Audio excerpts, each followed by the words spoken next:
الشاب ده كان راجع بالليل متأخر في شارع هادي جدا مليان كلاب، وهو ماشي شاف موبايل واقع على الأرض، فرح وقال ياخده، وفعلا خد الموبايل وكمل طريقه عادي. بس الموبايل بيرن فجأة والشاب بيرد، يلاقي واحدة ست عمالة تصوت وتقول له لو سمحت الحقني، أنا موجودة في نفس الشارع اللي لقيت فيه الموبايل. الشاب طبعا اتوتر جدا وقفل بسرعة الخط وراح رمى الموبايل في الشارع وقال لنفسه هو أنا إزاي خدت الموبايل والموبايل أصلا مش بتاعي، وهدخل نفسي في مشاكل. قرر إن يمشي ويسيب كل ده. بس وهو ماشي شاف عربية جت وقفت فجأة في الشارع ونزل منها 2 شايلين كيس اسود كبير ودخلوا بيت وشكلهم كان عصابة. الشاب خاف جدا واستخبى بسرعة ورا سور، وشاف الناس دي عمالة تزعق وواحد عمال يقول للتاني يلا بسرعة، عايزين نلحق نسلم البت دي للرئيس. البت دي لو فاقت من المخدر هتبقى مشكلة.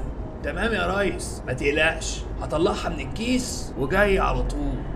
الشاب بعد ما سمع كده كان هيموت من الخوف ومن التوتر، وقع طوبة على الأرض والناس سمعته، شافوه وطلعوا يجروا عليه. هو طلع يجري بسرعة ودخل بيت كان موجود على يمين الشارع واستخبى فيه، والعصابة مشيت محدش شافه. الشاب خد نفسه وقرر ان هو يخرج من البيت ده في هدوء ويروح، لكن يتفاجئ بحد بيحط ايده على كتفه وبيقول له مش قلتلك في الموبايل إني محتاجة مساعدة؟ الشاب اتخض وراح بص كده لقى واحدة، قال لها انت مين؟